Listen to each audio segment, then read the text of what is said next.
Se me ve bien hoy, ¿no? Sí. Perfecto. Bien. No, entonces falla. Bueno, clase de hoy. Como les comentamos la clase pasada, como casi al final de la clase, ¿no? Cuando teníamos un comentario, estaría bueno hacerle algo antes a los datos para que KNN funcione mejor cuando tenemos, por ejemplo, una foto, que en el caso que mostró Camilo, tenían solo 50 y algo de dimensiones, ¿no? De features, o sea, cada posición en la matriz, le pasamos un vector y cada posición de un vector en un píxel, ¿no? Entonces tenemos 50 y algo de píxeles, 50 y algo de dimensiones. Por eso sabemos que en una foto un poquito más grande ya la dimensión va, una foto que hoy podemos considerar pedorra es de 800 por 800, ¿no? Y eso no es de muy buena calidad. Y son 800 por 800 dimensiones, son un montón de dimensiones, ¿sí?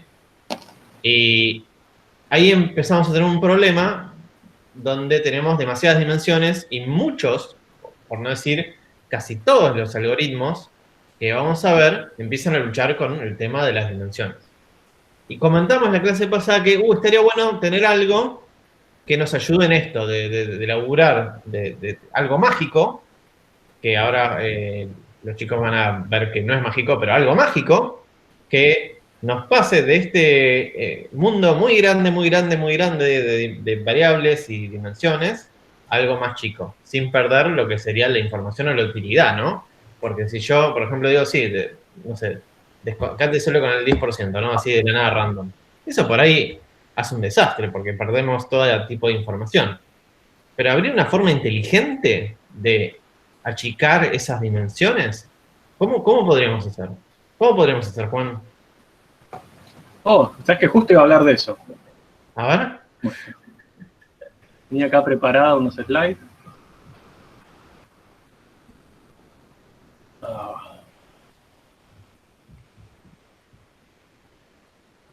Bueno, como decía Jorge, hoy vamos a estar viendo reducciones dimensionales. Algo que en realidad ya empezamos a ver cuando vimos ingeniería de features, ¿se acuerdan? En la parte de selección, cuando vimos los wrappers, los filters, los embedding. Esas también son técnicas de reducción de dimensionalidad, pero de una forma más simple, depende en qué sentido hablemos, ¿no? Pero de algo más simple, porque lo que en realidad terminamos haciendo es, bueno, me quedo con un subconjunto de las dimensiones que tengo, porque hay algunas que no las necesito. Bueno, hoy vamos a ver otra forma de encarar la reducción dimensional, pero que no va a ser seleccionando, sino que va a ser mediante operaciones matemáticas, aritméticas, algebraicas, combinar las dimensiones que tenemos, los features que tenemos, de forma de obtener menos dimensiones, que son combinaciones de las que había originalmente. Y de esa forma tener una menor dimensionalidad. Concretamente vamos a estar viendo 4 técnicas, que son 2 principalmente las más populares. Hay más, pero bueno, estas son algunas que scikit-learn tiene implementado y que las van a poder usar fácilmente, que las van a poder entender también fácilmente, y que bueno, son las que más se usan, que son PCA, MDS, ISOMAP y TISNI. TISNI y PCA, por lo que a mí me parece, son las más utilizadas, las más famosas, pero bueno, muchas veces cosas que no son famosas no quiere decir que no sean buenas o que sean peores que las que sí lo son, sino que simplemente no la pegaron, digamos, ¿no? Porque qué le da fama a un método no es solo qué tan bueno es, sino qué tanto se populariza primero. Pero bueno, empecemos. Bueno, como dijimos, si tenemos datos en una alta dimensionalidad, lo que vamos a buscar es proyectar o transformar esos datos en un espacio de dimensión menor sin perder la información importante. Es decir, nuestros datos van a vivir tal vez en una dimensionalidad de 100, supónganse, pero difícilmente ocupen todo el espacio que tenés en 100 dimensiones. O sea, en realidad es algo que es casi imposible de hacer cuando la dimensión es tan grande. Por lo cual, siempre nuestros datos van a vivir en un subespacio más pequeño. Y lo que vamos a tratar ahora es, bueno, dada esa suposición, transformar nuestros datos de ese subespacio más pequeño a una dimensionalidad manejable.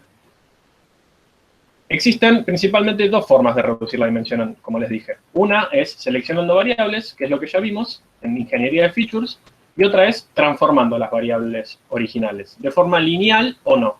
Hoy vamos a ver las dos. Algunas transformaciones lineales y otras no tanto.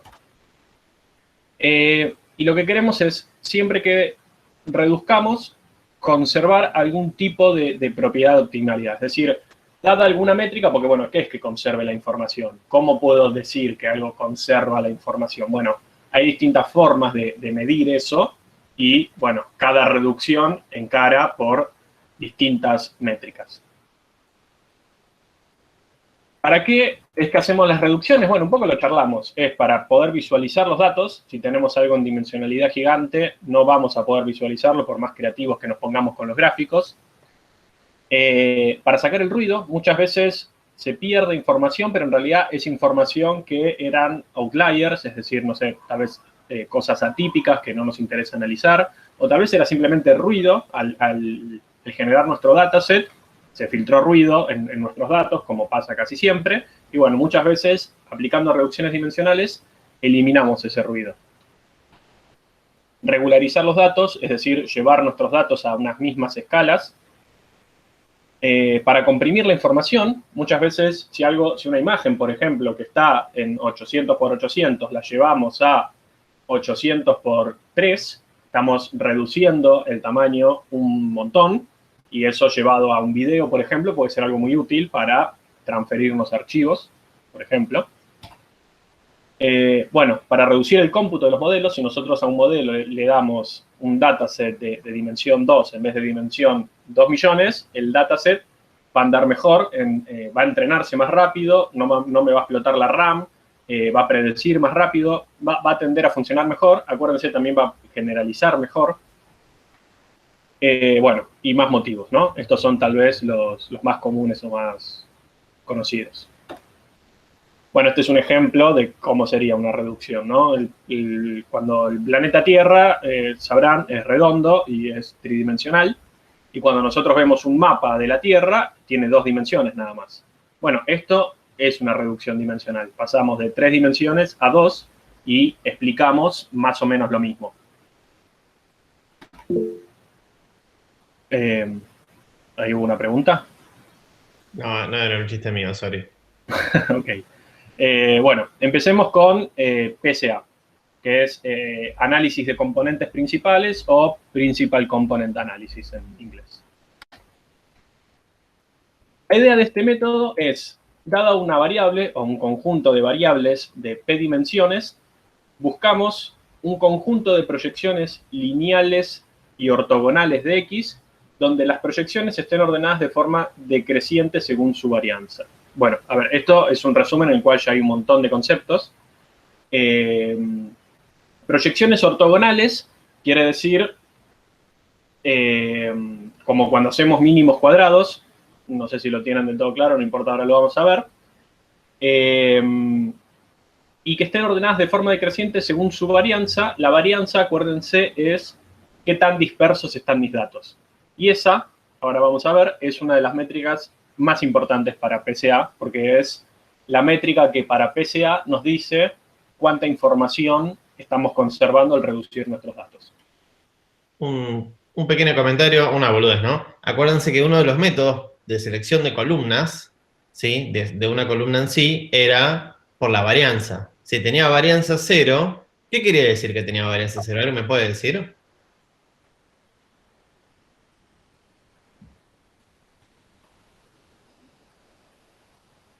En la clase de Feature Engineering.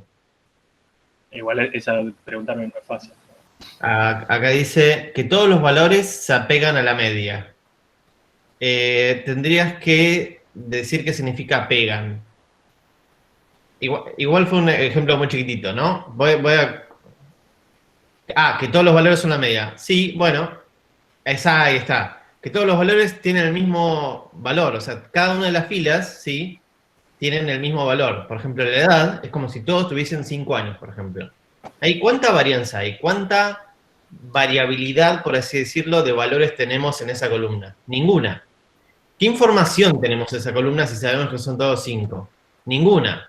porque yo puedo ignorar toda esa columna y saber que todos tienen 5 años, ¿sí? Entonces, la varianza en esa columna era 0, y podíamos eliminar columnas de varianza 0. Este concepto, ahora muchísimo más elaborado, trata de aplicarse acá de vuelta. Claro, o sea, lo que va a intentar PCA es, yo en mi dimensionalidad gigante tengo una cierta varianza. Lo que va a intentar PCA es que al reducir mis datos, esa varianza en la dimensionalidad más chica se mantenga. ¿Sí? Es la forma en la cual PCA va a decir, bueno, no perdí información o perdí muy poca. Acá un comentario, solo que te interrumpa. Acá un comentario dice, Lionel dice, es como una distribución normal sin ancho, o sea, una línea vertical. Sí, en realidad ni siquiera es una distribución porque si tenés un punto en el espacio no es ni siquiera es una distribución, no tenés un área abajo, no tenés nada. Entonces, ni siquiera hay distribución, ¿entendés? Listo. Es una constante, básicamente. Es una constante. Listo. Bueno, el resultado provoca una rotación en el cambio de coordenadas. Esto ahora lo vamos a ver de forma gráfica para que se entienda mejor. De modo que las proyecciones no estén correlacionadas. Bueno, ahora vamos a ver un poco más gráficamente qué significa esto. Entonces, la idea es rotar el dataset de manera de maximizar la varianza. Ahora vamos a ir viendo qué es esto de rotar, ¿no? Porque tal vez es difícil imaginarse tanta abstracción. Y para mantener los datos en nuestras proyecciones ortogonales. Lo que supone es que los datos se encuentran mayormente en un subespacio lineal de dimensión menor a la original. Entonces, lo que va a intentar PCA es maximizar la varianza. La varianza, por ejemplo, si tenemos una sola dimensión, sería esto, qué tan dispersos están mis datos. Va a intentar que esto se maximice al reducir y va a intentar minimizar. Estas son las proyecciones ortogonales, ¿ven? Yo tengo, esto supónganse que es un plano, que tengo un eje Y y un eje X, entonces mis puntitos viven en 2 dimensiones, y los quiero proyectar en una dimensión, que sería esta de acá. Entonces, cada puntito se va a proyectar de forma ortogonal, que sería, si estamos hablando de 2 dimensiones, por ejemplo, sería lo mismo que perpendicular ortogonal. Ortogonal es una generalización de perpendicular, si quieren, pero en n dimensiones. Entonces, yo lo que hago es proyectar ortogonalmente, es decir, perpendicularmente, mis puntos en mi dimensionalidad menor, ¿sí? Entonces, si yo tengo puntos que viven en una dimensionalidad de 2 y los quiero llevar a una dimensionalidad de 1, busco cuál es la dirección, el subespacio mejor para realizar esa proyección. Ahora vamos a ver por qué puede haber distintos subespacios para hacer mis proyecciones. Este sería un ejemplo más dinámico de lo que les acabo de decir, ¿sí? Como pueden ver, acá tengo de nuevo puntitos que viven en una dimensionalidad de 2, y lo que voy a querer hacer con PCA es reducirlo a una dimensionalidad, ¿sí? Entonces, si están en una dimensionalidad, van a vivir en una recta. Ahora, como pueden ver, yo puedo tener infinitas rectas que hagan proyecciones ortogonales de mis datos y me van a generar todas las reducciones que vemos acá, que son los puntitos rojos. Ahora, fíjense cómo cambia la varianza. La dirección en la que se optimiza la varianza es la de esta diagonal rosa que está acá. Porque fíjense que, por ejemplo, ahora todos los datos están concentrados acá, o sea, tienen muy poca varianza. Mientras que la recta, cuando se va acercando a esta diagonal rosa, se va maximizando la varianza, ¿ves? Y ahí es donde alcanza su maximización de la varianza. Acá Lionel comenta, si la varianza es mayor, se distribuyen mejor los puntos en la nueva dimensión, ¿no? Exactamente. Exactamente. Supongamos, ¿cuál sería, Juan, el peor caso para elegir una nueva dimensión? Bueno, acá está llegando al peor caso. Fíjense, es más o menos ese. O sea, no puedo hacer que se quede quieto esto, lamentablemente. Pero bueno, es como, en vez de diagonal en este sentido creciente, sería en un sentido decreciente, ¿no? Es cuando está así. Fíjense que cuando está así mi proyección, todos mis puntitos, todas mis proyecciones, que son los puntitos rojos, quedan todas juntas, quedan todas muy juntitas acá. Tal cual. Da una varianza muy chiquita. Acá Juan y Lionel comentan eso. Cuando todos los puntos están juntitos, casi por así decirlo, en el mismo punto, ¿sí? la varianza es 0, porque volvemos al concepto anterior, cuando teníamos una columna de un solo valor, ¿sí? Todo vuelve en forma de Claro, ficha. igual acá nunca llega a 0. O sea, los puntitos se juntan mucho, pero tienen una cierta varianza. Tal 0 cual. sería que sean todos el mismo puntito.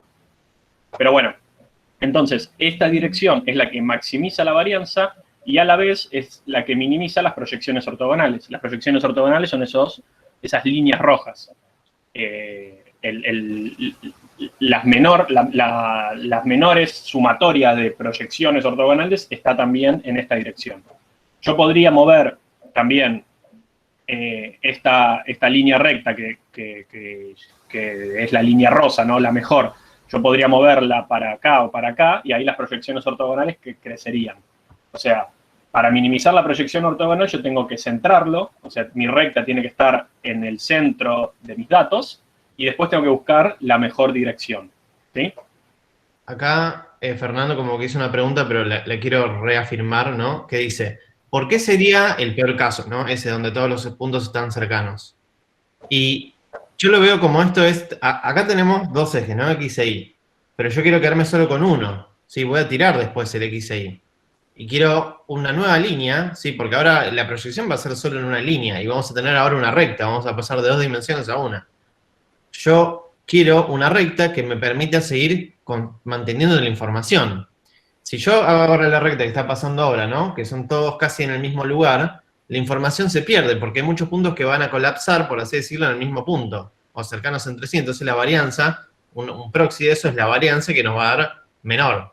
En cambio, si vamos al que marca Juan como el mejor, ahí voy a poder seguir, idealmente, identificando a cada punto en la nueva recta. Fernando, espero que se haya entendido. Avisa cualquier pregunta. Ahora vamos a ir a otro ejemplo para intentar seguir entendiéndose, porque esto es muy abstracto y es difícil de comprender. Cuando nosotros sacamos una foto, estamos haciendo también una reducción dimensional parecido a lo que hace PCA. O sea, estamos llevando algo que vive en 3 dimensiones a 2 dimensiones, que es una foto.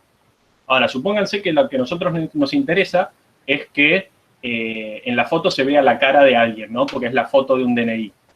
Entonces, dependiendo dónde ponga yo no sé cómo se llama, ese papel sensible que es el que genera la foto o los sensores de una cámara digital. El negativo. El negativo, sí. Dependiendo dónde ponga yo mi cámara, la información la va a capturar de forma distinta. Y si a mí me interesa que se vea la cara, lo que sería la varianza para mí sería esta información. Ahora, si yo saco la foto desde un costado, me voy a perder parte de esa información, porque solo voy a poder estar proyectando así. Entonces, la varianza va a ser menor. Si yo la saco bien de frente, voy a tener bien toda la cara y voy a tener bien toda la información. Si yo la saco de arriba, va a ser peor. Y ahora, para hacer otro ejemplo más e intentar que se entienda, hice algo un poco más casero. A ver si sale. Otra forma de entender cómo son las proyecciones es a través de las sombras. Supónganse que lo que yo quiero proyectar, mi manifold de datos, como se le dice, manifold es las estructuras de datos que viven en alguna dimensionalidad, ¿no? Supónganse que mis datos es esta tapita que está acá, ¿no? Es algo de 3 dimensiones, aunque en realidad una de las dimensiones es muy chiquita, porque es una tapa bastante chiquita. O sea, la verdad que yo podría representar esto en 2 dimensiones bastante bien. Tal vez me comería esto, pero sería una representación bastante buena. Bueno, ¿qué hace PCA? Primero, supónganse que lo que yo quiero es llevarlo a dimensionalidad 2. Entonces lo que hace es generar un espacio mediante 2 direcciones ortogonales. ¿Qué serían las direcciones ortogonales? Supónganse que este es mi subespacio, sería el alto y el ancho. ¿Por qué son ortogonales? Porque son perpendiculares, o sea, no están correlacionadas ni paralelas ni nada por el estilo. Entonces, yo voy a querer llevar a este subespacio de 2 dimensiones mi tapita. ¿Qué es lo que hace PCA? Vamos a sacar un poquito de luz.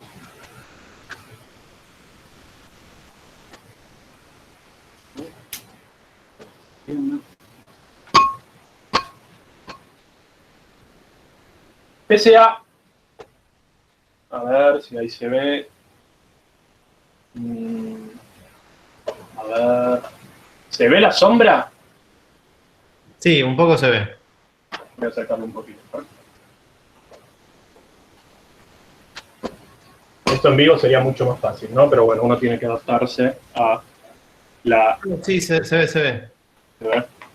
Bueno, ¿qué es lo que hace? Las proyecciones ortogonales serían la sombra, sería la linterna. O sea, está proyectando esto ahí. Ahora, ¿cuál es la mejor dirección? Es así, fíjense que si yo lo proyecto así, estoy proyectando una línea, que no es lo más fidedigno, digamos, de la tapita. Entonces lo que hace PSA es empezar a rotar bueno, en realidad lo que hace es rotar esto, ¿no? Pero yo no puedo rotar esto porque ya se me vuelve medio imposible. Pero supónganse que lo que roto es esto para buscar la dirección en la cual se maximiza la varianza. ¿Y qué sería maximizar la varianza acá? Sería que la sombra sea lo más grande posible. Entonces empieza a rotar el objeto hasta encontrar la dirección perfecta o la dirección de máxima varianza, que en este caso sería esta. Y las proyecciones ortogonales serían la sombra, sería lo que mi linterna está haciendo. ¿Sí? Bueno, esta es otra forma de intentar entender PSA. Lo hicimos para de 2 dimensiones a 1 y de 3 dimensiones a 2. Pero esto aplica potencialmente a cualquier direccionalidad, a cualquier dimensionalidad. Espectacular el ejemplo, Juan. Bien. Me gustaría poder haberlo hecho en vivo, que se iba a ver mejor la sombra, pero bueno, espero que se haya entendido. Sigamos. Entonces, ahora, ¿cómo es que hace esta rotación PSA? ¿Cómo es que encuentra esta dirección óptima? Bueno, lo hace a través de los autovalores y los autovectores, ¿sí? Que es el videíto que les mandé la semana pasada para que refresquen, es algo que habrán visto en álgebra. Acá, te interrumpo un segundo, Juan. Hay otro ¿Vale? Juan que pregunta, ¿cómo sabes que la maximización de la varianza es siempre lo que te interesa? No, no lo sé. Ese es el sesgo de PSA, es el supuesto de PSA. O sea, PSA dice, bueno, mira, para mí una proyección es buena cuando se maximiza la varianza, punto, y empieza a laburar así. Eso no es necesariamente bueno, que tenés razón, no en todos los casos. En algunos casos sí, como por ejemplo el de la tapita que vimos recién, porque la proyección termina siendo bastante buena, pero en otros casos, lo vamos a ver al final, esta termina siendo una debilidad de PSA, ¿sí?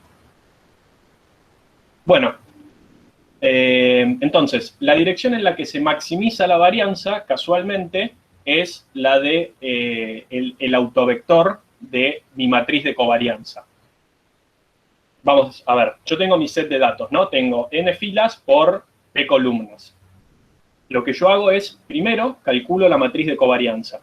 La matriz de covarianza es una matriz cuadrada que va a ser de p por p. Es decir, va a tener la misma cantidad de filas y columnas, que va a ser la misma cantidad de features que tienen mis datos.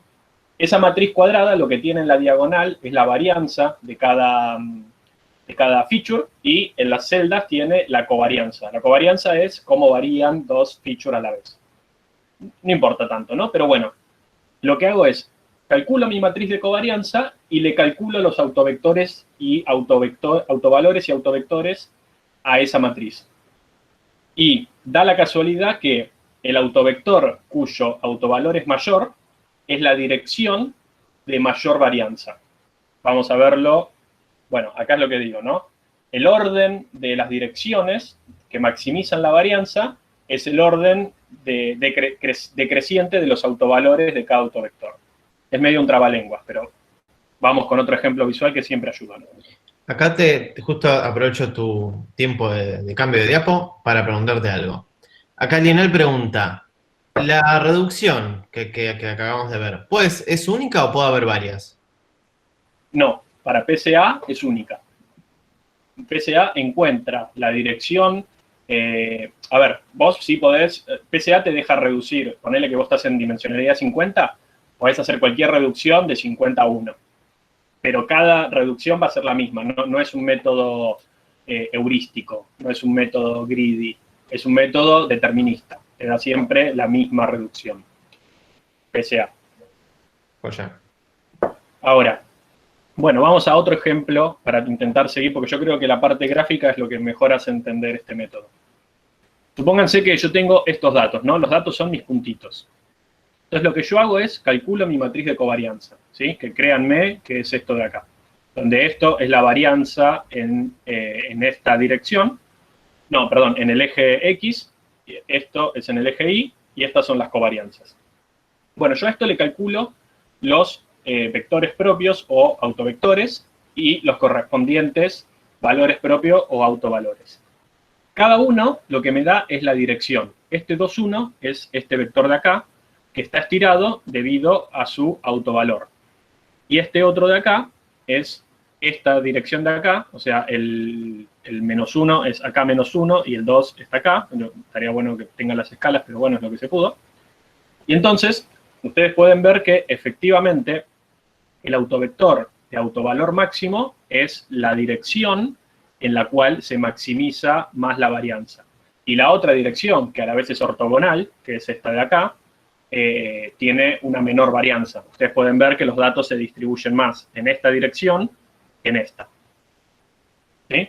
Bueno, así es que PCA descubre cuáles son estas direcciones que maximizan la varianza. Esa rotación que les mostré con la tapita, esa rotación que vimos en el GIF, bueno, esa en realidad no hace rotaciones, sino que va directo de forma más eficiente a los autovectores y autovalores.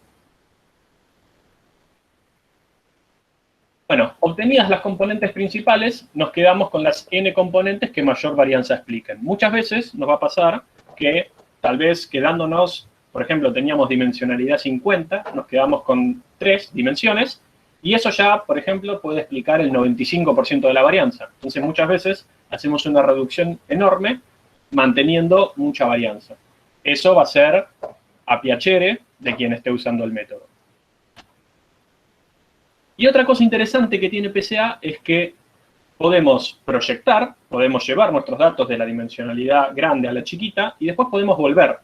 O sea, PCA nos permite proyectar nuestros datos, trabajar en esa proyección más chiquita y después podemos volverlos a la dimensión original. ¿Sí? Es como una transformación de ida y vuelta, ¿no? Una función biyectiva sería. ¿Cómo es que hace esto? Bueno, tenemos nuestra matriz de datos de n filas por p columnas y aplicamos PCA para obtener las k componentes, que es la reducción con la que nosotros vamos a trabajar. Llamemos B a la matriz de autovectores resultantes. O sea, al quedarnos con k componentes, vamos a quedarnos con k autovectores, y eso va a ser una matriz de p por k también. ¿Sí? O sea, va a tener p filas y k columnas. Entonces, la proyección la vamos a hacer fácil. Si se acuerdan, cálculos de matrices, vamos a hacer nuestra matriz original de datos por nuestra matriz de autovectores, que es x por b. Eso nos va a dar una multiplicación de una matriz de n por p por una de p por k. Eso nos da una matriz de n por k. ¿Sí? ¿Se entiende? O sea, multipliqué dos matrices, que es una operación bastante sencilla computacionalmente, y eso me da mi reducción automáticamente. Che, Juan, ¿me puedes repetir cómo elegiste esos K autovectores? Bueno, de nuevo, eso va a ser decisión de quien esté corriendo el método. La única restricción es que K va a tener que estar entre 1 y P.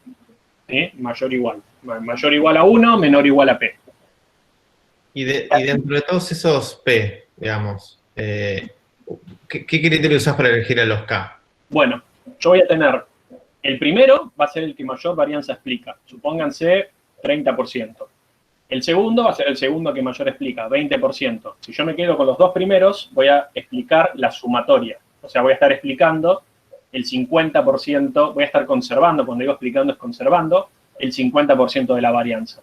Entonces, a medida que yo vaya incrementando la cantidad de componentes a usar, va a ir creciendo la cantidad de varianza explicada. ¿Sí? Entonces, yo lo que voy a hacer es decir, bueno, con explicar el 80% de la varianza me alcanza. Con explicar el 90% me alcanza. Eso va a depender del criterio de quien esté aplicando el método. Y que va a depender, a su vez, de qué quiere hacer con eso, ¿no? Acá Juan nos pregunta, ¿cómo sabes cuál de todos esos autovectores es el que más explica? Por su autovalor. Ah, entonces el autovalor indica la magnitud. Y la Exacto. magnitud es la cantidad de importancia que tiene ese autovalor, perdón, ese autovector. Exactamente. Ah. Entonces la receta mágica es, ordeno todos los autovectores por sus autovalores y me quedo con los K más que quiero, con los K que elija. Los K primeros. Con los K primeros, ahí está, no me salió la palabra. Gracias. Exactamente. Ordenás de mayor a menor y los K primeros van a ser con los que te quedes. Bueno, entonces, así proyecto, ¿no? Con este cálculo de matrices. Me va a dar una matriz Z de n por k. Ahora, para reconstruir a mi matriz X, lo que hago es multiplicar a Z por B traspuesta. B era P por K. Si yo la hago traspuesta, es K por P. Z era de N por K. Entonces voy a tener una matriz de N por K por una de K por P, me va a dar una de N por P. O sea, la dimensionalidad original de mis datos.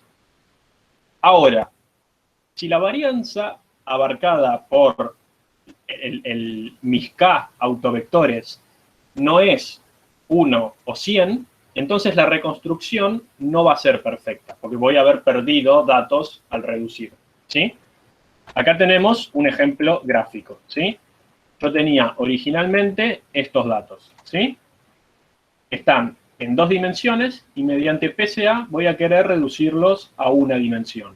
Entonces, busco cuál es la dirección que maximiza la varianza y hago mis proyecciones ortogonales.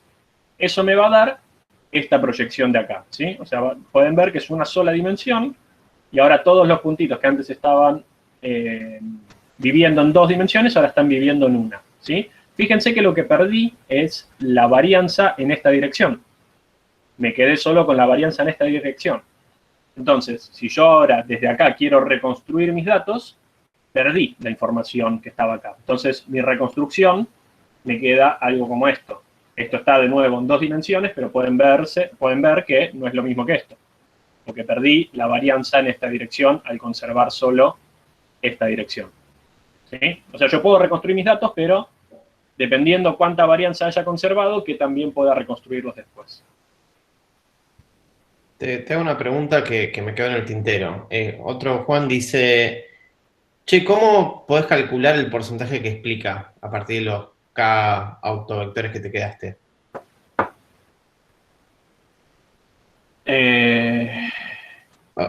No sé si se puede, yo no estoy... Sí, se puede.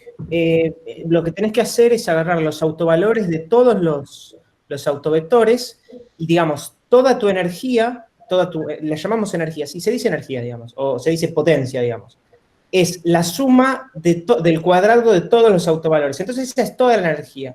Y si vos te quedás con los primeros 10 autovectores, entonces te quedás con, digamos, la suma al cuadrado de esos primeros 10 autovalores sobre toda la energía. Entonces, suponete que los autovalores eran 100. Entonces, abajo tenés una sumatoria de 100 autovalores al cuadrado y arriba tenés una sumatoria de 10 autovalores al cuadrado y eso te dará, no sé, una fracción que digamos que va de 0 a 1 y te indica cuál es el porcentaje que conservaste.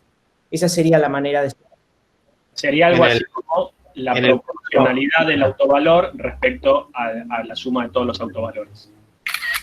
Exactamente. Ahí En este caso, Jean, ¿cómo sería? ¿Elevás al cuadrado del 11 y el 1 y lo sumás? Como te estás quedando, claro, sí, pero para saber el porcentaje, digamos, acá estamos pasando de 2 dimensiones a 2 dimensiones, así que te vas a quedar con el 100%. Pero supongamos que te quedaste solo con la primera. Entonces tenés 11 al cuadrado sobre 11 al cuadrado más 1 al cuadrado. Y eso te va a dar más chico que 1. Entonces te quedaste con un poco menos del 100%. Espectacular. Sí, o sea, la formulita al SAC. Es en base a los autovalores, a cuál es la proporcionalidad de los autovalores que te quedaste respecto a la totalidad de los autovalores. Bueno, sigo. Bueno, ¿qué ventajas tiene PCA? No necesita establecer hiperparámetros, o sea, yo corro PCA y lo único que le tengo que decir es cuántas componentes quiero que conserve, pero no es un hiperparámetro, es algo que puedo hacerlo después de que PCA hizo sus operaciones. No tiene iteraciones, es un proceso absolutamente matricial, lo cual lo hace muy eficiente. No tiene óptimos locales, es decir, siempre la solución va a ser la misma, no es que va a encontrar a veces soluciones subóptimas. ¿Y cuál es la debilidad? Que está limitado a proyecciones lineales. ¿Qué quiere decir esto? Que si yo tengo unos datos distribuidos así, de una forma lineal, mi proyección va a tener bastante sentido. En cambio, si yo tengo datos como esta espiral de acá, por ejemplo, tengo esto viviendo en 2 dimensiones y lo quiero reducir a una, la reducción va a ser muy mala, ¿sí? Porque ¿qué va a hacer esto? Va a buscar la dirección que maximiza la varianza, pero esa dirección no es lineal, entonces todas las proyecciones van a quedar acá y esto básicamente va a ser nada, no va a ser una buena representación de lo que originalmente eran los datos. Entonces, ahí entra nuestro siguiente método, Multidimensional Scaling. La idea de este método no es maximizar la varianza o preservar la varianza, sino preservar la distancia entre los puntos. Es decir, ubicar los puntos en una dimensionalidad menor de forma que las distancias se parezcan lo más posible. Esta sería la formalidad matemática de esto que estoy diciendo, ¿no? Que la distancia de mis puntos en mi dimensión original, de cada par de puntos, sea lo más parecida a la distancia de los mismos pares de puntos, pero en mi dimensionalidad menor, ¿sí? Ahora, acá entra en juego el temita de que en dimensionalidades muy altas yo tengo muchas formas de medir la distancia. Yo puedo hacer la distancia coseno, puedo hacer la distancia euclidiana, la distancia Manhattan, la distancia Mahalanobis, la distancia de Fermat. Hay un montón de distancias debido a los problemas que tenemos en la alta dimensionalidad. Entonces, acá lo que te permite MDS es probar cualquier distancia. Eso vas a tener que decidirlo vos. Y si, por ejemplo, si decidieses usar la distancia euclidiana, el resultado va a ser prácticamente lo mismo que PCA. ¿Qué es lo que hace entonces? ¿Cómo funciona? Bueno, dado una matriz de datos de R filas por P columnas, calculo la matriz de distancias D, donde cada celda de mi matriz de distancia marca las distancias entre los puntos I y J. O sea, la celda IJ me dice qué distancia hay en mis puntos entre el punto I y el punto J, con la distancia que yo le haya dicho que use. A partir de que calculé D, lo que hago es generar mi nuevo set de datos de R filas por N columnas, donde N es menor a P, o sea, es menor a mi dimensionalidad original, de forma tal de que su matriz de distancia sea lo más parecida a D, ¿sí? ¿Cómo es que hace este cálculo? Es algo que no vamos a profundizar ahora en la materia por una cuestión de finitud, pero lo importante es que entiendan esa idea. Se maneja por matrices de distancia. Yo tengo mis datos originales en una dimensionalidad, creo otros datos en una dimensionalidad menor y empiezo a tocarlos de forma que su matriz de distancia sea lo más parecida a la matriz de distancia original. Entonces, por ejemplo, si yo tengo este manifold en 3 dimensiones, que es como una S ancha, lo que hago es calcular su matriz de distancias. Fíjense que las diagonales es 0, porque la distancia de un punto a sí mismo va a ser 0, y que además es simétrica diagonalmente, porque la distancia de A a B es lo mismo que la distancia de B a A. Pero bueno, calculo esta matriz de distancias y me genero mis puntitos en una dimensionalidad de 2, de forma tal que se respeten lo más posible estas distancias, ¿sí? Entonces eso me permite hacer transformaciones, reducciones en realidad, no lineales. Además, yo también podría hacer directamente la transformación con una matriz de distancias. O sea, a mí directamente podrían darme mi matriz de distancias y decirme, mira, estas son las distancias que yo tengo de 2 ciudades entre sí, ¿sí? Está usando la distancia euclidiana o la distancia coseno, no importa. Construime el mapa de estas ciudades. Bueno, utilizando MDS yo podría obtener esto que ven acá, que si, bueno, lamentablemente es de Estados Unidos, pero si más o menos saben de Estados Unidos, bueno, Miami está en la costa este, en el sur, en Florida, mientras que Los Ángeles están en la costa oeste y San Francisco también. O sea, creó una distribución de las ciudades bastante acorde a como realmente son, simplemente respetando su matriz de distancias. Bueno, ¿qué fortalezas tiene este método? Bueno, soporta varios tipos de distancias, permite transformaciones no lineales, que es lo que no nos permitía PCA. ¿Y qué debilidades tiene? Es un método iterativo con mínimos locales, es decir, muchas veces va a encontrar soluciones no óptimas y va a tardar. Es difícil determinar qué distancia usar es la mejor, hay que tener un conocimiento matemático bastante bueno para entender las diferencias entre todas las distancias. Bueno, esos son algunos problemas. Entonces, ahora pasamos a nuestro siguiente método llamado ISOMAP. La idea de ISOMAP es preservar la geometría del mainfold subyacente. Es decir, recuerden, mainfold es cómo están distribuidos mis datos en la dimensionalidad original. Y lo que intenta es preservar la geometría de ese mainfold. ¿Cómo es que lo hace? Utiliza lo que conocemos como distancia geodésica. ¿Qué es esta distancia? Bueno, es distancia como si fuese un grafo. ¿Saben lo que es un grafo acá? Creo que sí, ¿no? Creo que sí, deberían todos. Bueno, no importa, un grafo son puntitos unidos por líneas, ¿sí? Si yo quiero ir de un puntito a otro, no puedo ir por cualquier lado, tengo que seguir las líneas que los unen.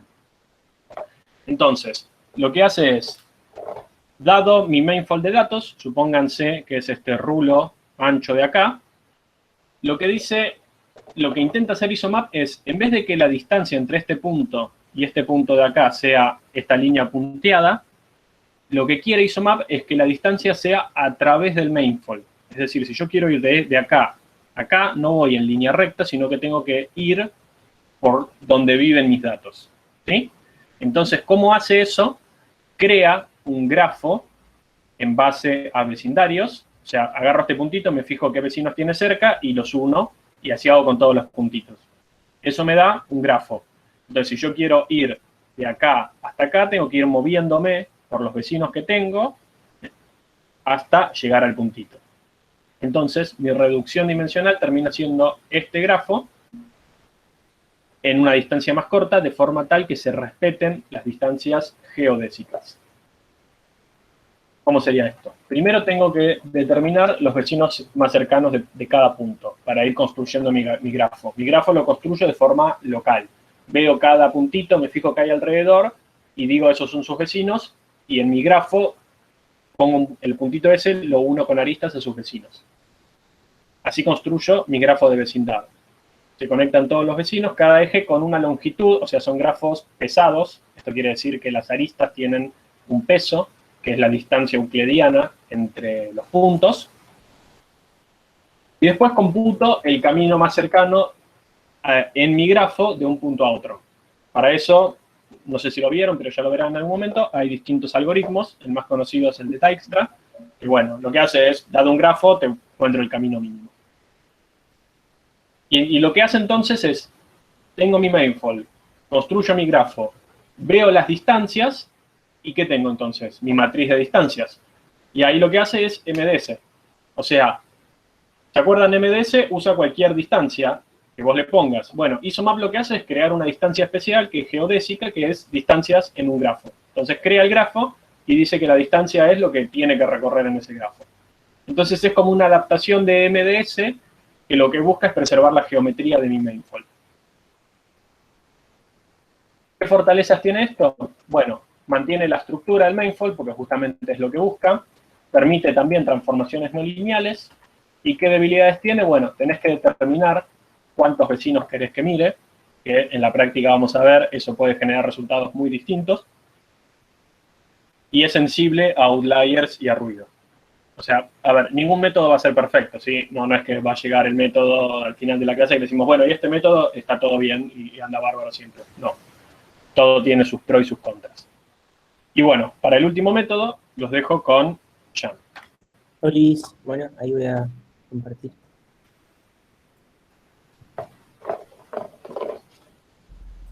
Bueno, estamos.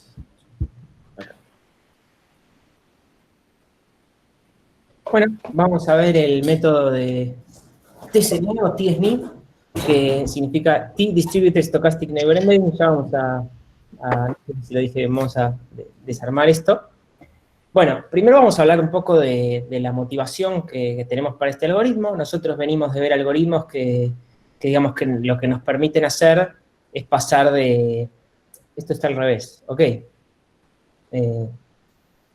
O sea, lo que nosotros queremos es pasar no, perdón, estoy confundido, ya sé qué es lo que quiero decir. O sea, nosotros venimos viendo que vamos a tener distintos algoritmos que nos van a permitir pasar de una dimensión más grande a una dimensión más chica. Y digamos, nosotros de esas dimensiones más chicas solo vamos a poder ver aquellas que estén en 2 y 3 dimensiones, digamos. Y una de las cosas que nos puede llegar a interesar un montón de veces es ver qué es lo que está pasando con nuestros datos, ¿no? O sea, digamos, no es lo mismo los datasets lindos que vemos a veces en la práctica o que ven si están en 2 dimensiones que tener un dataset como el del TP, que no tienen idea, digamos, como por ahí, cómo ver todo y entender todas las relaciones, digamos. No tenemos las mismas herramientas. Entonces, lo que nos gustaría, mágicamente, es encontrar algún algoritmo que nos permita ir de RN, particularmente a R2, porque R3 es más difícil de ver, encontrar esa función, digamos, que nos lleve de RN a R2 y nos permita ver esos puntos de forma tal que digamos, que respete lo mejor posible, ahora vamos a ver cómo, los puntos que estaban en RN. A TSNE no le va a importar, o sea, la idea de conservar información, capaz, digamos, pasa a un segundo plano, digamos. En TSNE es un algoritmo pensado para poder ver puntos que estaban en n dimensiones en 2 dimensiones. Entonces, nosotros lo que vamos a querer hacer es llevar, por ejemplo, este podría ser un ejemplo, tenemos en RN esos puntos, llevarlos a R2 haciendo que se conserve, digamos, los grupitos como estaban, digamos. En este caso tenemos un grupo azul y un grupo rojo y, bueno, digamos, no se conservan en el mismo, vemos que tienen otra forma, pero están separados y están en 2 grupos distintos.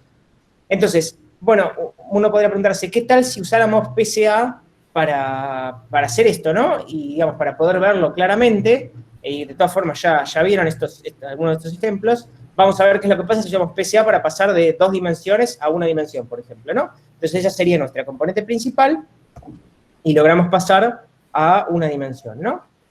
Entonces, ¿qué pasaría, por ejemplo, si usáramos PCA con este set de datos, ¿no? Tenemos 4 grupos y además tenemos un grupo que es el anaranjado, digámosle, que tiene una estructura local, digamos, que tiene un gradiente que va desde el digamos, del amarillo hasta el rojo, ¿no?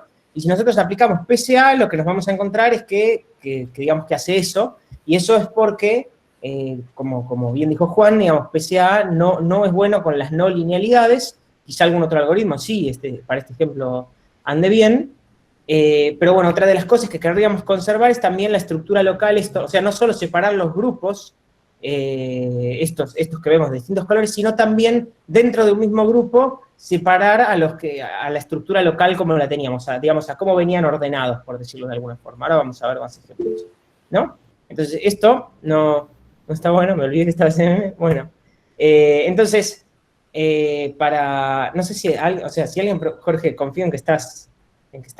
Yo soy Tengo solo la pantalla ocupada con esto, es bastante... Yo soy el fiel observador de los comentarios. Dale, bien. Entonces, para solucionar esto, vino un paper de un algoritmo que se llama Stochastic Neighbor Embedding, que lo que hace es lo siguiente, ¿no? Bueno, va a resolver este problema que tenemos, ahora voy a explicar cómo, ¿no? Y nos vamos a concentrar ahora en estos puntos en altas dimensiones, ¿no? Tenemos estos puntos en altas dimensiones y lo que vamos a querer hacer es usar las distancias de esos puntos para construir una matriz de probabilidad de ser vecino. Ahora vamos a ver un ejemplo, 2 ejemplos en realidad, pero bueno, esto es parecido a lo que hacía MDS, solo que en lugar de ser una matriz de distancias, en donde el número más grande es qué tan lejos están, esta es una matriz más de probabilidades, en donde mientras más grande el número, más probabilidad tienen de estar cerca, ¿no? Y entonces acá con unos puntos de ejemplo, por ejemplo estos que tenemos acá, podríamos construir, por ejemplo, esta matriz de probabilidad, ¿no? Entonces tenemos que, vamos a ver todos los que son bueno, primero vamos a hablar qué significa que sea una matriz de probabilidad. Quiere decir que básicamente que si sumamos a lo largo de toda la fila va a sumar 1. Entonces vamos a ver la probabilidad para X1, por ejemplo, toda la fila de X1. Vemos que tiene un 0,26 de probabilidad de ser vecino de X2, un 0,43 de ser vecino de X5 y 0,17 y 0,14 de ser vecinos de X3 y de X4. Y vemos que esto tiene mucho sentido con lo que vemos que pasa con esos puntos, digamos. Y así va a seguir siendo, digamos, para todas las otras filas. Bueno, esta es una de las matrices que podemos construir, porque para construir estas matrices le vamos a pasar un parámetro para que sepa cómo construirlas que se llama perplexity. La perplexity no importa qué hace, pero, bueno, sí importa qué hace, no importa cómo funciona en realidad. Lo que va a hacer es que mientras más grande tengamos la perplexity, más solidarios van a ser nuestros puntos se van a sentir más vecinos del resto del mundo, digamos. O sea, se van a sentir más amiguitos de todos, ¿no?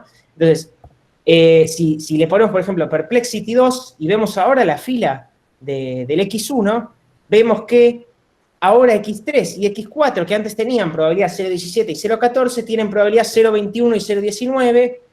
X5, que tenía 0,43, ahora tiene probabilidad 0,33, es como que, porque digamos, esto sigue teniendo que sumar 1. Es como que le cedió probabilidad a los otros que estaban más lejos, y X2 es como que está ahí en el medio, entonces es como que no cambia, digamos, no corresponde que se le cediera probabilidad. Y así va a ir pasando con todos los otros. Y a medida nosotros aumentemos la perplexity, si la perplexity fuera a infinito, por así decirlo, entonces X2 sería 0,25, X3, X4 y X5 también serían todos 0,25, ¿no? O casi 0,25, digamos, a medida vamos aumentando, va siendo cada vez más, va redondeando más a eso. Acá Lionel comenta, es como si que repartiese más equitativamente. Exactamente, sí. Yo una vez lo expliqué y dije, es como una justicia social entre los puntos. Sí, me salió eso una vez, pero sí. Me dio bastante risa en su momento, pero sí, me hace pensar en eso, sí. Es como que sí, como que reparte más equitativamente la probabilidad. Exactamente. Bueno, cuestión entonces, con esto que hicimos, esto de armar la matriz de probabilidades, ya digamos, ya nos concentramos lo que queríamos en los puntos en RN. Ahora vamos a pensar un poco en los puntos que nosotros queremos, ¿no? Nosotros queríamos unos puntos en R2 que digamos que sean fieles a aquello que teníamos en RN, y para lograr eso vamos a arrancar todos los puntos al azar. Todos nuestros puntos en R2, todos estos que estamos llamando Y, los otros eran X, que son nuestros puntos de llegada, van a ser cualquier cosa, ¿no? Entonces, y vamos a calcular con la misma perplexity, la matriz de probabilidad, pero para aquellos puntos al azar que arrancamos en I, ¿no? Y claramente, o sea, como los puntos de Ni los arrancamos al azar, esto es humo, digamos, esto de matriz es cualquier cosa, no tiene nada que ver con lo que queremos, ¿no? Pero bueno, ahora lo que tenemos es una matriz probabilidad en X y una matriz probabilidad en Y, que por supuesto son distintas, como dijimos, y lo que querríamos es que se vean parecidas. Eso es lo que queremos, ese es nuestro objetivo. Entonces, al tener estas dos matrices y saber que queremos que se vean parecidas, vamos a poder, voy a ver un paso atrás, nosotros hay una forma de agarrar estas dos matrices y calcularles la distancia. Decir, bueno, y la matriz P sub I es tan parecida a P sub X por tal número, digamos, o es tan distinta por tal número, digamos. Es una distancia que calculamos, la podemos calcular, se hace con algo que se llama divergencia de Kullback-Leibler, no importa, lo van a ver más adelante seguramente, o tiene que ver con entropías, con lo que vean de árboles, no importa, pero se puede calcular. Vamos a poder calcular un número que nos diga qué tan distintas son estas matrices. Y una vez que podemos calcular ese número, lo que podemos hacer es ir moviendo los puntos en el espacio, en R2, estos puntos I, hasta que las matrices se parezcan lo más que podamos. Esto que vamos a usar se llama descenso por el gradiente, tampoco importa, lo van a ver más adelante también, pero es básicamente ir moviendo los valores en I para que esta distancia entre las dos matrices se haga más chica. Y ahora vamos a ver un ejemplo, ¿no? Entonces, tenemos la distancia entre las matrices P sub X y P sub Y es igual a 4.28, ¿no? Y en base a esto, un algoritmo se va a dar cuenta cómo tiene que mover los puntos de R2. Entonces los mueve. Y ahora es 3.67. Y los mueve 2.83. Y a medida los va moviendo, no sé cuándo termina esto, así que, bueno, sí, ahí va. a medida los va moviendo, digamos, esta distancia se va haciendo más chiquita y eventualmente, digamos, llega un punto en que si nosotros queremos pasar de 1000 dimensiones a 2 dimensiones, evidentemente va a haber ciertas formas o cosas que no vamos a poder hacer, que estaban en 1000 dimensiones y que nos daban una serie de distancias de 1000 dimensiones, que en 2 dimensiones no son posibles. O sea, si yo en 3 dimensiones tengo estos 3 puntos, ¿no? Que están equidistantes, cuando yo los pase a 2 dimensiones, voy a poder hacer que estén equidistantes, pero si tengo un cuarto, bueno, a medida vaya aumentando, a medida vaya complejizando las figuras en 1000 dimensiones, por decir algo, va a haber figuras que no voy a poder hacer claramente en 2 dimensiones. Entonces, este punto, este número, no va a llegar a 0. En algún momento se va a estancar y el algoritmo no va a poder avanzar más. Bueno, en algún caso particular puede llegar a 0, pero, digamos, típicamente no lo va a hacer. Bueno, entonces, si reflexionamos en esto que acabamos de hacer, porque, digamos, hablamos de qué es lo que hacía la Perplexity, ¿no? Pero la cuestión es, bueno, ¿qué consecuencias nos trae el uso de este parámetro, ¿no? Y si nosotros distribuimos más la probabilidad, lo que vamos a hacer es que, por ejemplo, si nosotros distribuyéramos, ¿se ve mi mouse ahí? No sé, decir mejor.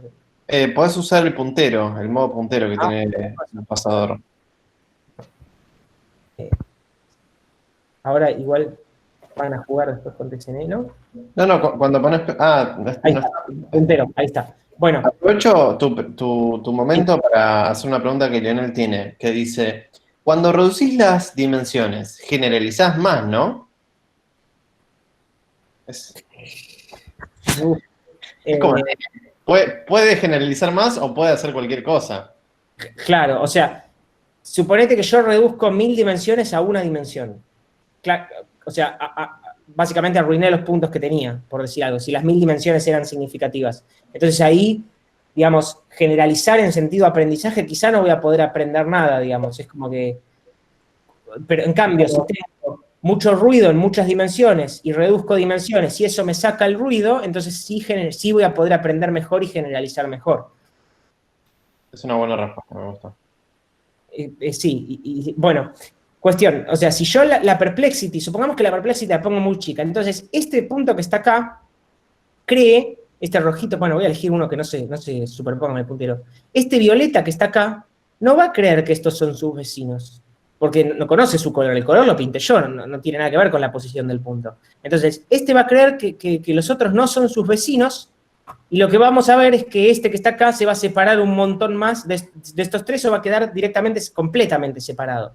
Entonces, la Perplexity tiene que ser tal que de alguna forma, digamos, la probabilidad de esta sea lo suficientemente solidaria como para ser alta en los puntos que son del mismo grupito, y lo suficientemente egoísta, ya que sí, como para que este, por ejemplo, este grupo rojo de acá no considere que estos también son sus vecinos. Bien. Entonces, la Perplexity, bueno, ¿y cómo elegimos la Perplexity? Bueno, después en la práctica van a ver esto. Hay algunos valores que son como mágicos, que se suelen probar primero, y después la otra es probar a ojo, digamos, ir probando, ir viendo qué tal da, si tiene sentido o no tiene sentido lo que da. Bueno, pero este paper era SNE, Stochastic Neighbor Embedding, y nosotros íbamos a hablar de TSNE, ¿no? Entonces, TSNE lo que hace básicamente es, cambia la forma de calcular las distancias, nosotros calculamos unas distancias y con eso sacamos la probabilidad. TSNE, esas probabilidades las calcula de otra manera. Bueno, y también cambia la forma en la que se expresa la matriz de probabilidad. O sea, lo que hacen es, TSNE lo que viene a hacer es un parche, un bug fix, bueno, dos problemas, pero muy graves que tenía SNE. Entonces, básicamente, la gente, uno de los que creó, o dos de los que crearon SNE, hacen con otra gente TSNE y arreglan todos esos problemas, ¿no? Bueno, TSNE general, suele ser, o era hasta hace poco, ahora está en discusión porque hace 2 años salió un algoritmo nuevo, pero dan resultados muy parecidos, se llama UMAP.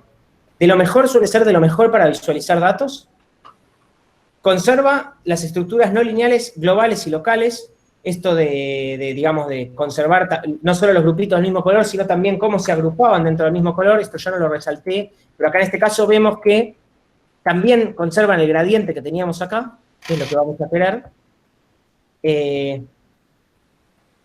Y bueno, una de sus debilidades es que es estocástico, es aleatorio, digamos. Cada vez que lo corramos nos va a dar algo distinto. Por esta razón, bueno, no voy a ir tan atrás, pero porque arranca los puntos sí al azar, entonces nunca va a dar lo mismo. Entonces, al ser estocástico, por ahí, digamos, por ahí tenemos mala suerte. Se puede tener mala suerte en la vida y va a correr una vez y va a dar la distancia esa entre las dos matrices, va a dar bastante más grande de lo que podría ser lo mejor. Es lo que Juan explicaba cuando hablaba de mínimos locales también, digamos. Nosotros, tiene que ver también con eso, digamos. O sea, nosotros vamos a estar buscando de esta manera como errática, vamos a arrancar al azar y vamos a estar buscando así, por ahí llegamos a algo que converge, que no se puede mejorar desde donde estás, pero que no es la mejor solución global.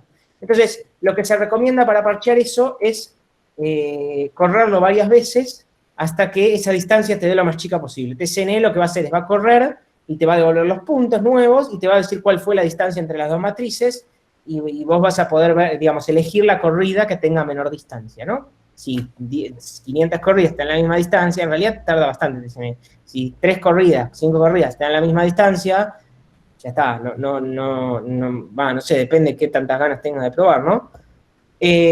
Bueno, y la otra cuestión es que escala mucho en tiempo con dimensiones y puntos. O sea, si nosotros queremos pasar de Rn a R5, por decirlo, ya tarda exponencialmente más, es exponencial. Y también con la cantidad de puntos, y además, si esa dimensión n de la que partíamos crece mucho, también el tiempo crece bastante. Esto hace que sea muy bueno para pasar a 2 dimensiones, y generalmente se toma una serie de poquitos puntos en realidad, no tiene sentido hacer un gráfico de 500.000 puntos en 2 dimensiones porque no vas a ver nada. Más o menos, puede tener sentido, pero generalmente no se va a poder apreciar tanto lo que querías ver. Se suele entonces tomar una muestra, 1.000 puntos, 2.000 puntos, y lo pasas a 2 dimensiones y con eso arreglás este problema, pasando a 2 dimensiones y tomando una muestra de puntos.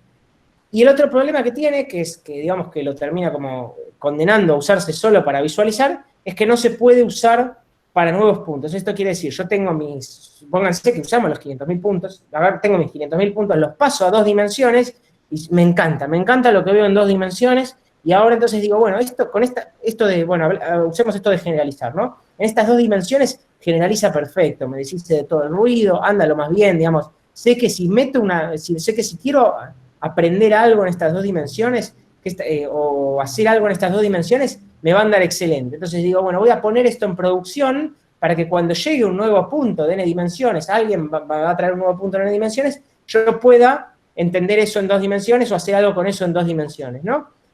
Y eso no se va a poder hacer porque yo lo que hago es, de los 500.000 puntos, tomé una foto, hice una matriz de probabilidad, arranqué al azar otros 500.000 puntos en I, los moví todos al azar y eso me dio una solución global para esa foto.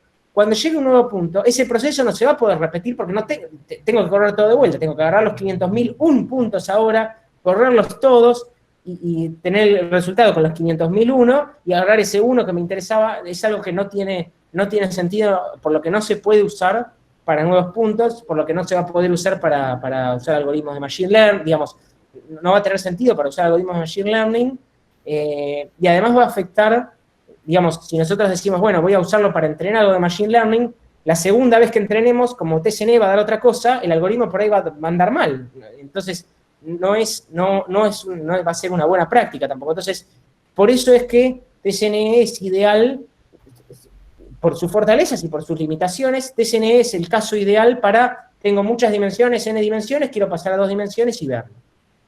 Bueno, acá tenemos un ejemplo. Estas son imágenes creo que son de 32 por 32. El dataset se llama NIST. No sé si ya, me parece que no sé si ya. Camilo mostró un ejemplo la clase pasada. Ok, bueno, es un dataset bastante clásico para ver cosas de Machine Learning o de Data Science en general. Y lo que tiene es esto, son dígitos hechos a mano con píxeles que son 0 y 1, ¿no? Entonces, agarramos todos estos dígitos, se lo mandamos a TSNE, esto lo hacen, en el paper original de TSNE hacen esta demostración, y lo que vemos es que separa muy bien estos, digamos, los dígitos, ¿no? Acá los que están en rojo son los ceros, estas más son los unos, estos son los tres y así. No solo eso, sino que además, si hacemos zoom en la región de los ceros, vemos que los ceros que están más achataditos están acá abajo, los ceros que son más gorditos, redonditos acá, los ceros que son más de palito. Es como que es esto de conservar la estructura local también de ese gradiente que veíamos. Acá, ¿No? Sí. si no te molesta, quiero reforzar lo que está pasando acá. Cada punto originalmente era una imagen, acuérdense, de 52 por algo, 52 por 52, no importa. Eso era un vector de 52 por 52, ¿sí? Un chorizo de ceros y unos, ¿no? Y entonces tenía esa dimensionalidad, una dimensionalidad bastante alta. Como tiene una dimensionalidad mayor a 2, no lo podemos plotear, ¿no? Bueno, mayor a 2 o 3, porque el ser humano no puede plotear más de 3 dimensiones. ¿Cómo por acá ploteamos esto? Bueno, TSNE agarra esta dimensión y la baja a 2. Y los colores son el color que originalmente ya sabíamos que tenía el número, ¿no? Todos los ceros eran rojo y los marcamos con rojo antes de aplicar TSNE. Pero TSNE nunca vio que esos ceros eran de color rojo, nunca los vio. TSNE solo ve la imagen del cero, ¿sí? El vector del cero. Nosotros luego de lo que nos devuelve TSNE, que es una posición en X e Y, por así decirlo, de la nueva distribución, bajada a 2 dimensiones, ¿sí? Lo que hacemos es después al grafiquito lo coloreamos con la clase que nosotros sabíamos de cuál era cada letra.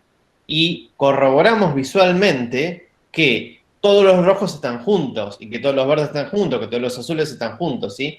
TSNE no sabía la clase a la cual pertenecía cada vector, sino que a TSNE le pasamos diciendo, agrupalos, arreglate, ¿sí? Y los agrupó, y lo agrupó bastante bien. Sí. ¿Por qué? Porque la propiedad de todos los ceros tienen algo en común, ¿no? Y eso se refleja en esto de TSNE.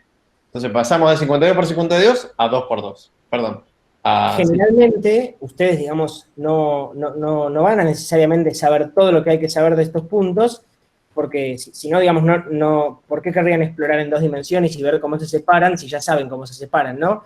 Esto lo hacen en el paper de TSNE porque ellos, sabiendo qué colores tienen estos puntos, quieren demostrar que su algoritmo es lo mejor que hay para esto, digamos. Entonces dicen, bueno, vamos ahora a colorearlos, pero digamos, si ya sabemos los colores, por ahí no queríamos, si ya supiéramos los colores, por ahí no queríamos hacer TSNE, ¿no? Por decir algo, ¿no? Igual, a ver, teóricamente lo que uno haría es, en la práctica, ¿no? No colorear todos, colorear un porcentaje chico, claro, plotear y pasarle todos los datos a TSNE, o una gran parte de los datos, y ver si los puntos coloreados se agrupan entre sí. Claro. Y entonces, si más o menos, viste, están dando las cosas. Por ejemplo, este grupito, si nosotros de 100.000 coloreamos 1.000 a mano, les elegimos la ley de la mano, entonces este grupito veríamos que es todo gris excepto todos puntos rojos. Entonces revisaríamos un par más y diríamos, qué bueno, mira, acá están todos los ceros. Y así así como dijo Jorge, con el resto. Comentario final, que lo dijo Jean, pero lo quiero reafirmar de vuelta. Todos menos TSNE eran para reducir dimensión, manteniendo información, y para ser después usado por otro algoritmo, ¿sí? TSNE es para visualización. Porque según los parámetros de Perplexity, podemos chamullar bastante, por así decirlo. Sí. Y por la inicialización de los sí, porque se hace descenso por el gradiente, por todo eso, esto puede dar varias cosas, digamos. Es como es una mostración. Sí, es una foto. Le sacás una foto a la dimensión en n dimensiones y la revelás en 2 dimensiones, nada más. Perfecto, listo. Sí. Bueno, y ahí veíamos también, bueno, esto de, por supuesto, tampoco le dijimos que los ceros chatos estaban acá y que los ceros redondos estaban acá, ¿no? Eso también lo separó por su cuenta. Y las referencias, que son los 2 papers, el de TSNE y el de Stochastic Neighbor Embedding. Y estamos. Cuando lean algo de Hinton, agárrenlo, léanlo, o por ahí los papers son un poco complicados, pero todo lo que haga Hinton es como tocado por Dios, así que... yo no sabía que era un tipo, una persona conocida, no sé si es un tipo. Sí. Este es mi paper favorito, pero sí. Eso me gustaba. Sí. Yo no tengo paper favorito, los odio a todos, pero bueno. Bueno, ¿algo más de este segmento? Chan, Juan, ¿algo más? No, la teórica ya está acá. Si tienen preguntas. Yo tengo un comentario, porque más arriba, cuando estábamos arrancando, no me acuerdo quién había dicho que si aplanábamos la Tierra, sí perdíamos información, y por ahí estuvimos usando esto de se pierde o se conserva información de forma medio no quiero dar definiciones, pero para hacer una reflexión, supongamos que tenemos unos puntos acá, digamos, si nosotros los movemos acá, simplemente los movemos, los trasladamos, quizá alguien podría decir que perdimos información porque ya no sabemos dónde estaban antes, ¿no? La cuestión de si perdemos o no perdemos información es, ¿podemos volverlos atrás al lugar a donde estaban o no podemos ya?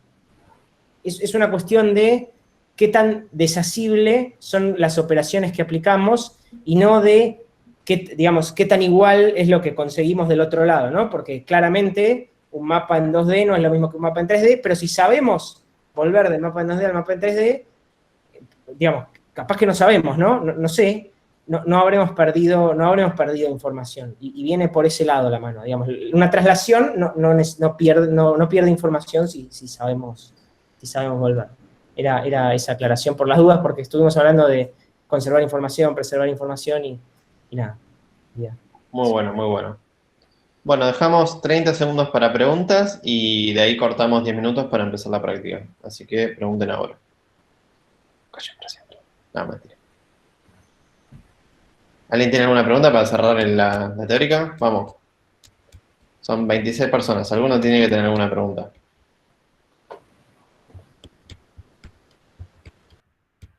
Vamos. Bueno. Si no, agarra a alguien de la lista.